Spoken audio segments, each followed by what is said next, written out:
Today is September 12th, 2009. My name is Maggie Morehouse. I'm at the University of South Carolina, Aiken, and today I'm interviewing Thomas P. Stoney. Mr. Stoney, what does the P in your name stand for, and can you give me your address? The P stands for Philip with two L's. And that was the middle name of my great-grandfather, who just happened to be a Civil War veteran. My current address is 3254 Ridgecrest Street in Sierra Vista, Arizona. Born and grew up in Charleston. And what area of Charleston? I remember my formative years being on Ash Street. My formative years being on Ash Street before the family bought a house on Cumming Street across from Immaculate Conception School, and the house still stands there. But we lived at 38 Ash Street.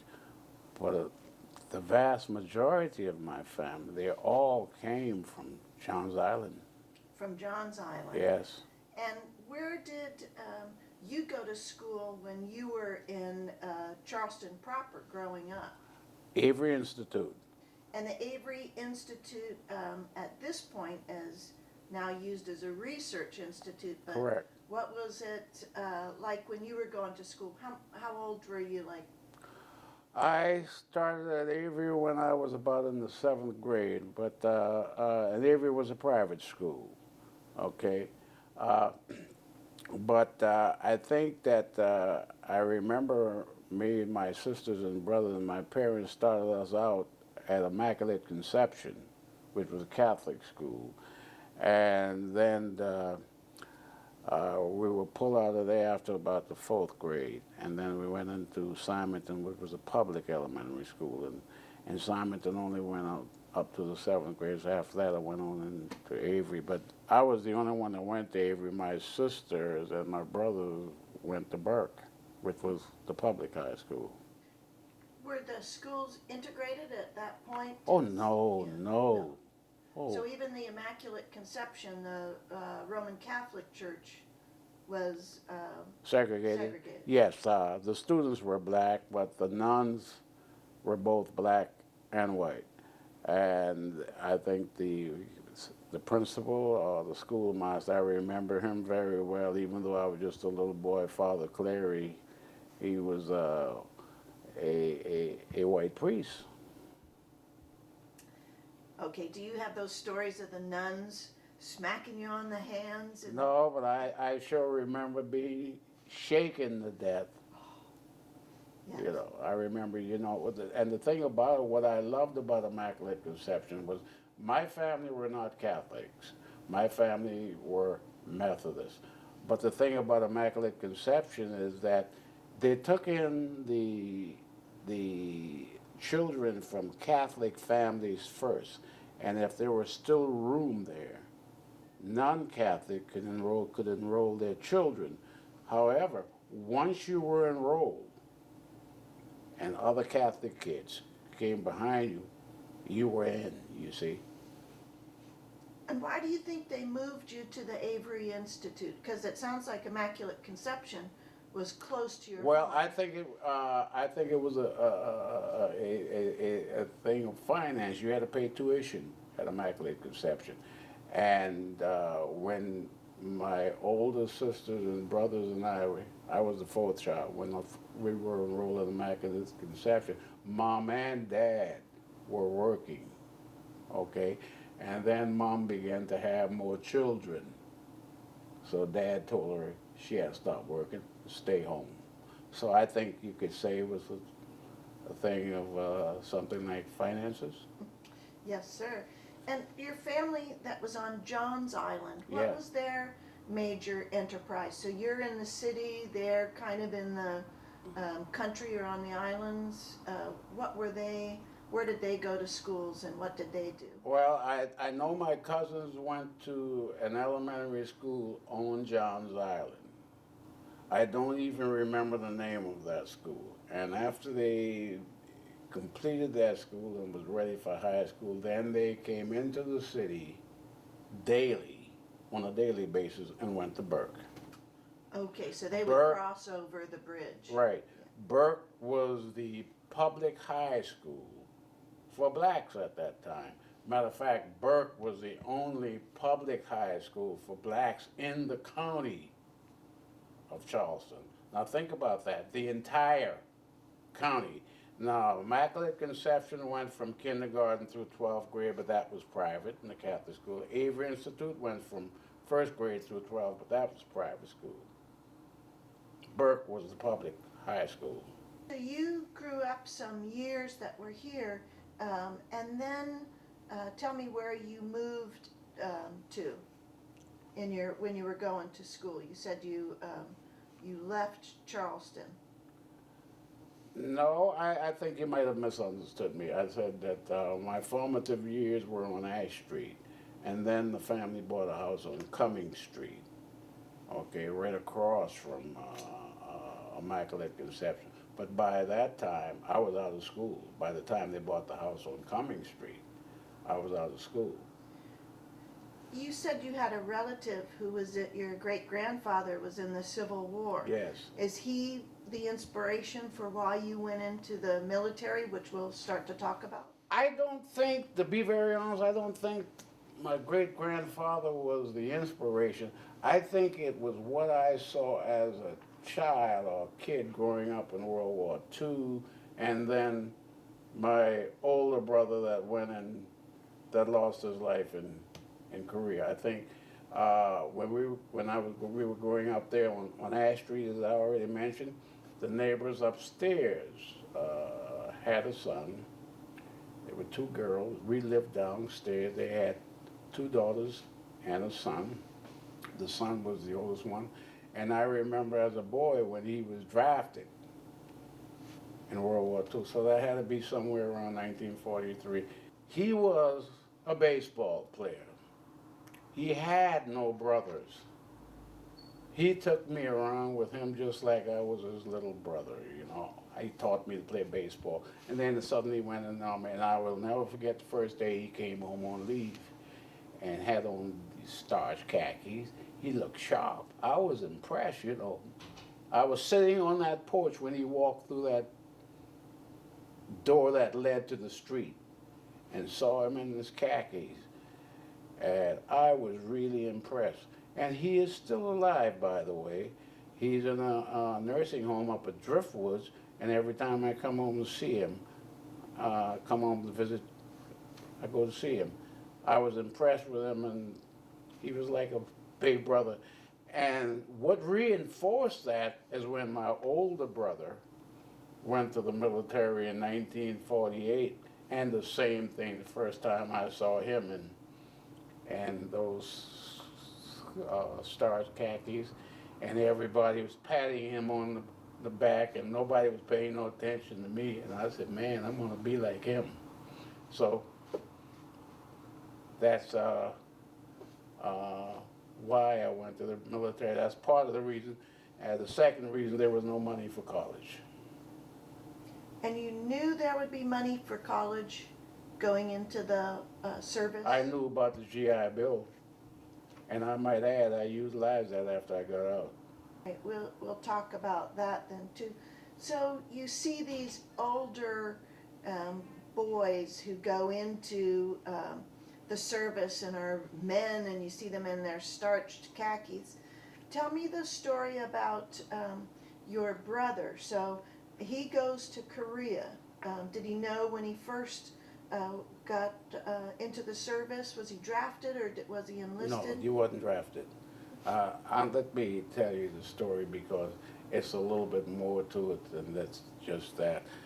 We lost our father in 1948. My brother had graduated from Burke High School the year before in 47, okay?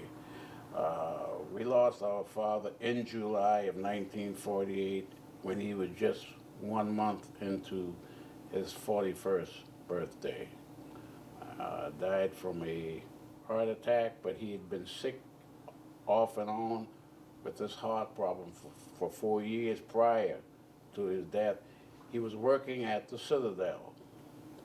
Okay, my dad worked at the Citadel as a fireman, and there were times that he would be too sick to go to work, and then would begin to feel better, and then would go back, and then would feel better and go back, and then finally couldn't go back anymore.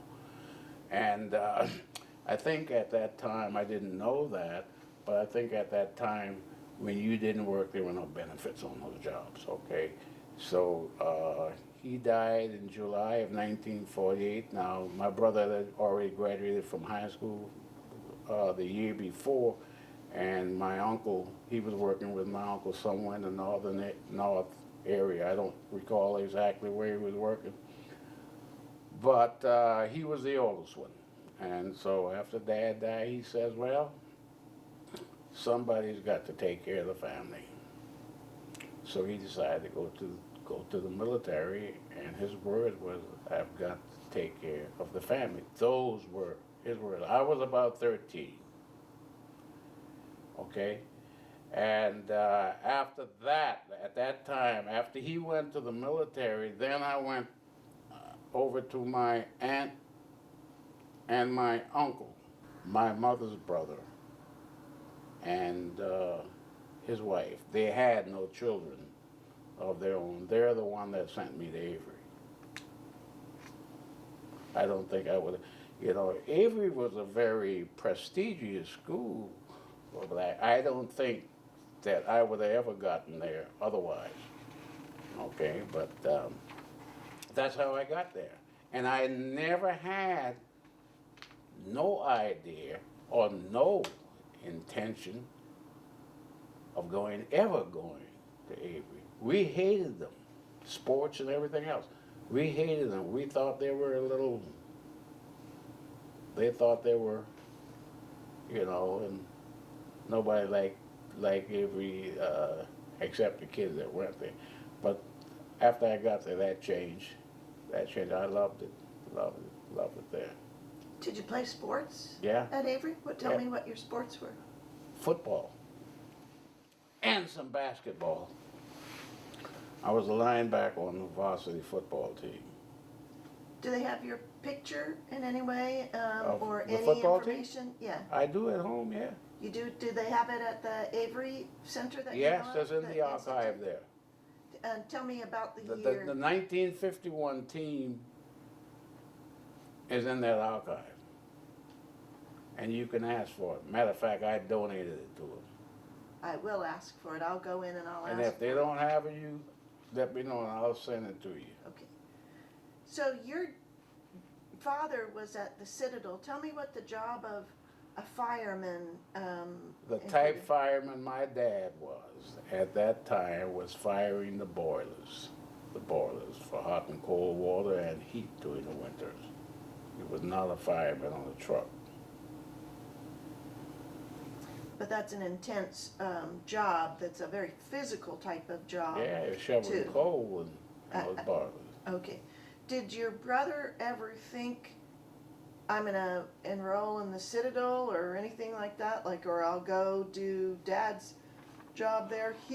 Yes, my older brother did. That job that my dad was working on at the Citadel operated 3 shifts per day, and the individual workers' shift would change sometime weekly or every 2 weeks. And when my dad started getting sick, my brother, when he was at student at Burke School, I think he would get out of school at 2:30, 3 o'clock, and so when my dad started getting sick, the foreman put Dad more or less on a permanent, the 4 o'clock shift, which was 4 to midnight. And many times my brother went up, took his shift 4 to midnight, came home, did his homework, back in school the next morning. I don't know if you would see that today, but my brother did that. And tell me my father's job.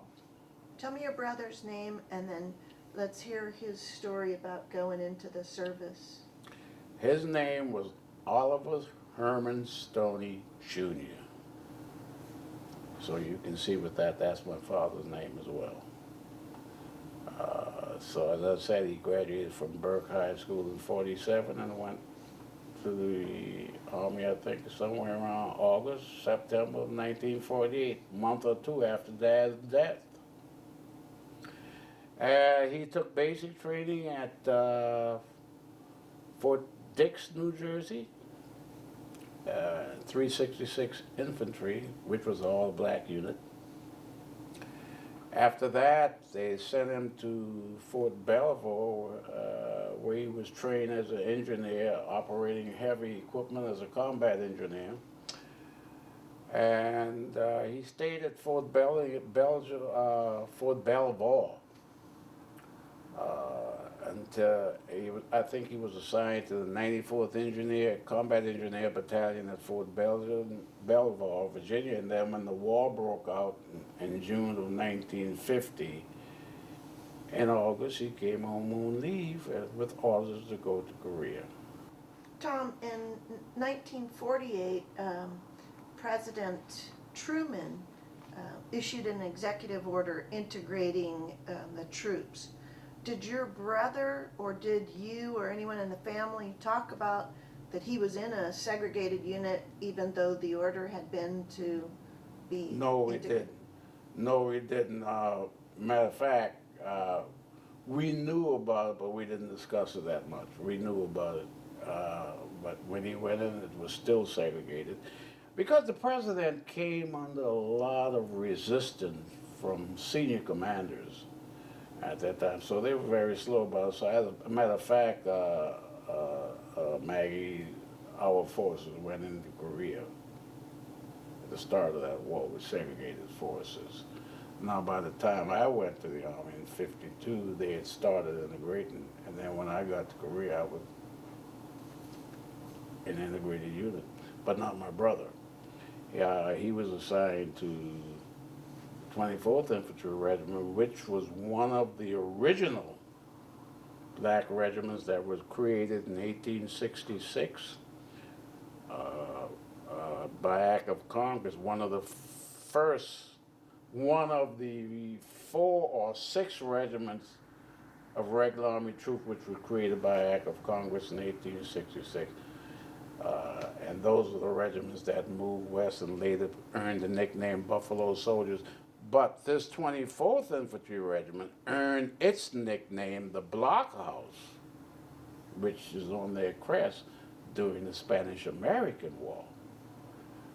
The 10th Cavalry earned the nickname Buffalo Soldiers, okay? But all the black units fighting in the West took the name Buffalo Soldiers. But as I said just a moment ago, 24th earned the nickname the Blockhouse Regiment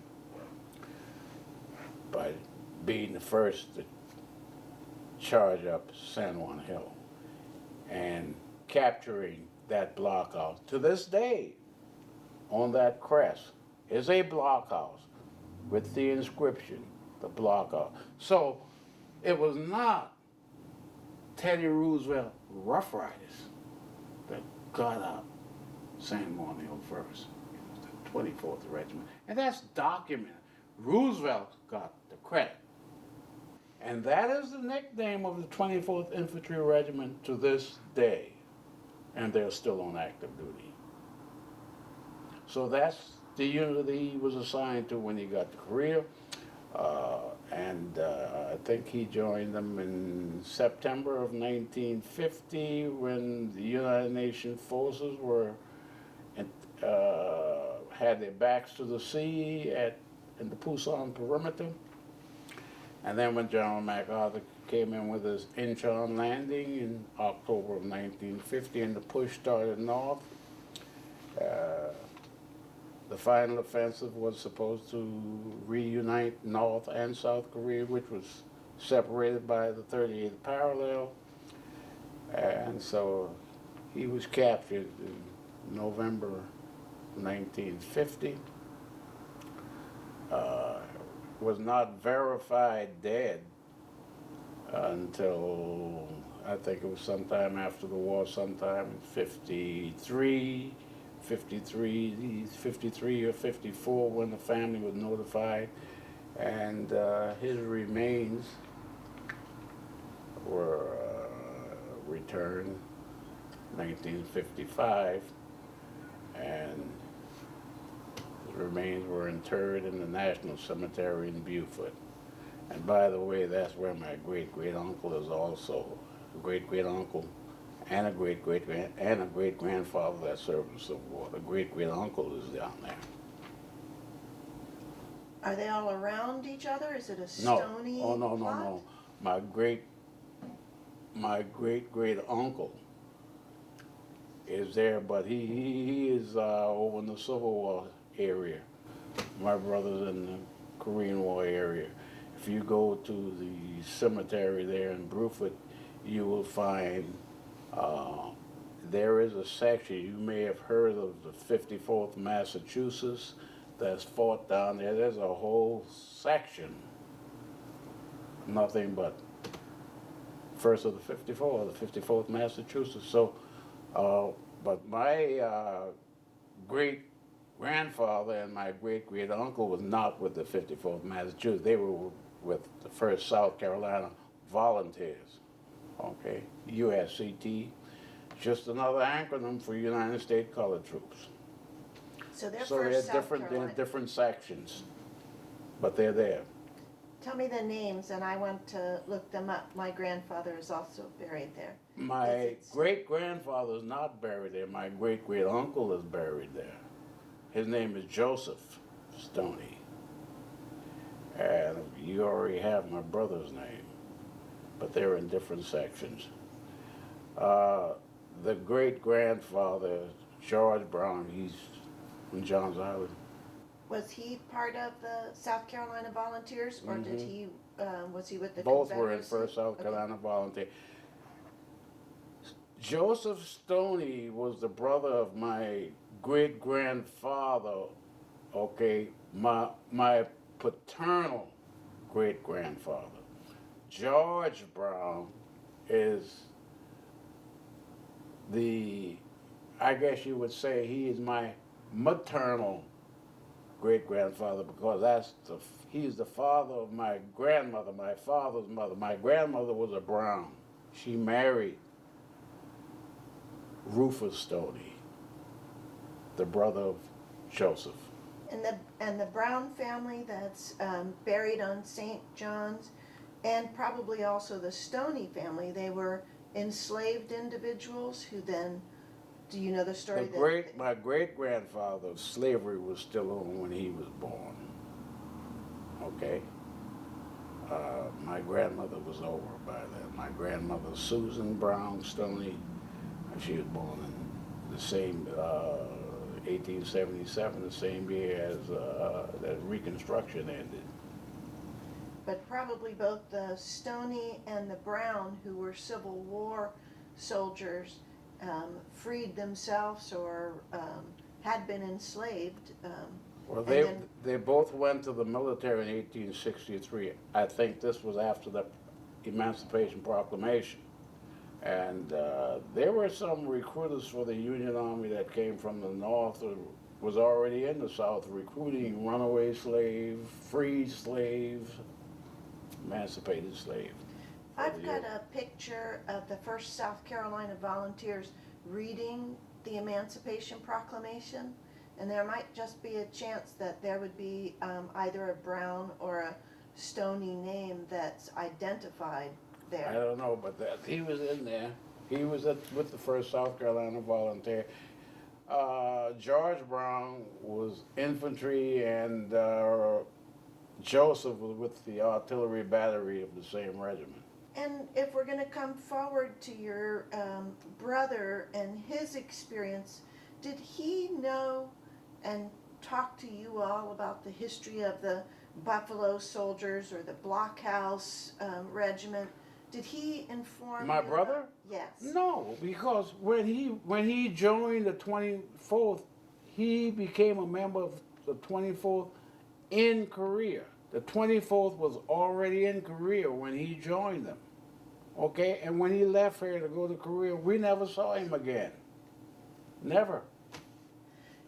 earlier when he had first gone in and he was doing training in the 366 Infantry, was there any sort of, I'm proud of our military history? No, the 366 was, no, the 366 at that time was just being used for basic training. What the military referred to as TOE, which is Table of Organization Equipment, which means standard units that remains the same and are ready to move out for combat or support another unit in wartime. 366 was not like that at that time. 366 was just there for basic training. Troops come in, take basic, leave, another batch come in. You see, but he never talked about that, no. When in 1953, you're fairly certain that he's not coming back at this time. Are you thinking, oh, I should be in the service and I need to take care of the family now, or? I was already in.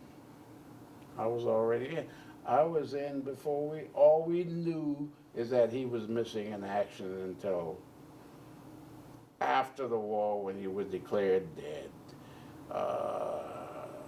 when the Chinese reported that he had passed away or died in the prisoner of war camp.